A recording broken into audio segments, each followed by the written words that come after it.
Hello everyone, it's Shane Kanto, your Wasteland reviewer, and I'm here to review Blood and Money, and it is just as generic as the rest of the film.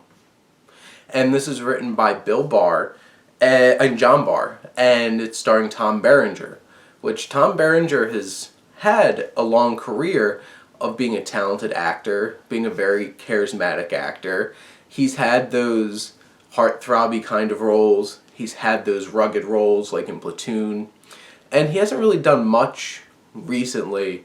The last big film I remember him popping up in was Inception, and that was 10 years ago.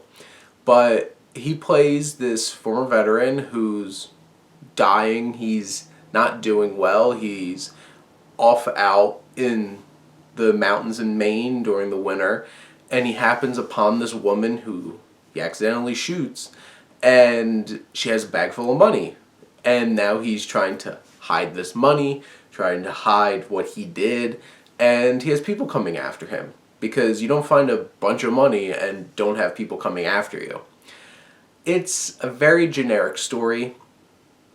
There isn't much done to make this stand out amongst a lot of action films that have a similar kind of feel to it. And so many people find bags of money, and this film doesn't do anything in particular that makes it really stand out from so many other films that have the basic premise of that.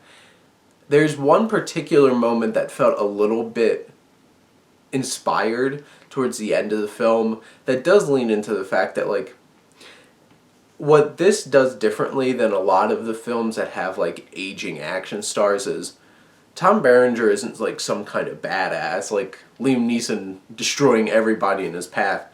He's old, he walks gingerly. The film, despite being just barely an hour and a half, really stretches out scenes, and he moves very gingerly, and so does the film around him, and I feel like they could have trimmed a bit in terms of editing. But then this film probably would have been an hour and 15 minutes or so, or hour and 20 minutes, which would have been fine. If that's all that this film needs to tell the story, go with it. But I feel like this film does show he is aging and dying, and he's just scraping by. And there's one particular moment towards the end of the film where it's the climax of him coming head to head with the leader of this group who stole this money doesn't go exactly how you expect it to go, which I'm okay, I appreciated that. But also, the particular actor who plays the leader of this gang, who's not in a whole lot, he feels really awkward and wooden, and his dialogue's wooden, and it's just I want to like this scene because of certain reasons, but then there's other things like his acting that really took me out of this scene. And Tom Berenger does his best with this film, but in general it's pretty generic, it pretty much hits a lot of cliches, and it doesn't really do much to be fresh. And the whole time I'm watching this, I'm this is as generic as Blood and Money. And it had a different title originally, and that was Allagash, which is the area that he is in Maine, and it's just that title would have been better. At least it would have stood out a little bit.